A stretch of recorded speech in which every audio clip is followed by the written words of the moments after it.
মরুর বুকে শিলংয়ের ঠান্ডা আবহাওয়ায় খোঁজে বাংলাদেশ জাতীয় ফুটবল দল। সৌদি আরবের তায়েফে পৌঁছাতেই বৃষ্টি অভ্যর্থনা জানায় জামাল তপুদের। শীতল বাতাসের বিপরীতে চলে 1.5 ঘন্টার অনুশীলনও। তার আগে ভ্রমণ ক্লান্তি মেটাতে হালকা স্ট্রেচিং। সব মিলিয়ে প্রস্তুতি ক্যাম্পের প্রথম দিনে ফুরফুরে মেজাজেই দেখা দিলেন ফুটবলাররা। 25 মার্চ শিলংয়ের ঠান্ডা আবহাওয়ায় ভারতের বিপক্ষে এশিয়ান কাপ বাছাইয়ের অগ্নি পরীক্ষা। কিন্তু তার আগেই অবসর ভেঙে উষ্ণতা ছড়ালেন দেশটির সাবেক অধিনায়ক ও সর্বোচ্চ গোলদাতা সুনীল ছেত্রী। নিঃসন্দেহে যে খবর নতুন চিন্তা যোগ করেছে বাংলাদেশ শিবিরে।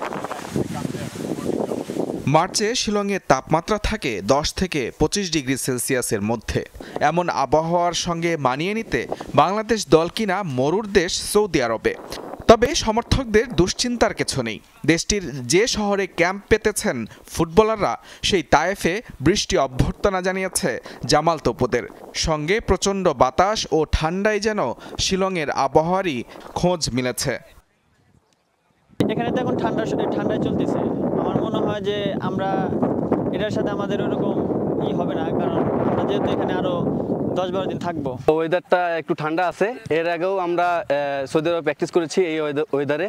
তো আমাদের মনে হয় যে শিলংয়ে এই ঠান্ডার সাথে আমরা মানিয়ে নিতে পারবো। বিমান ও সড়ক পথে প্রায় 15 ঘন্টার জার্নি শেষে তায়েফে পৌঁছায় ফুটবলাররা। রাতের বিশ্রাম শেষে সকালে হালকা স্ট্রেচিং, এরপর স্থানীয় মাঠে চলে 1.5 ঘন্টার অনুশীলন। সেশনটা মূলত শর্টই হয়েছে, পাশাপাশি কিছুটা টেকনিক্যাল কনসেপ্ট ছিল, কাজ ছিল পজিশনাল গেম। বৃষ্টি হয়েছে, সো একটা ডিফারেন্ট, অনেক ঠান্ডা এনভায়রনমেন্ট, প্রচুর বাতাস হচ্ছে, তার ভিতরে ছেলেরা পজিটিভ। তায়েফে বাংলাদেশের ক্যাম্প করা নতুন নয়। সবশেষ সাফের আগে এই শহরে তাঁবু গেড়েছিল ক্যাবরেরা শিষ্যরা, যার সুফলও মিলেছিল হাতে হাতে। 14 বছরের আক্ষেপ ঘুচিয়ে সাফের শেষ 4 খেলেছিল লাল সবুজের প্রতিনিধিরা। মুজরাবিন তারেক, যমুনা স্পোর্টস।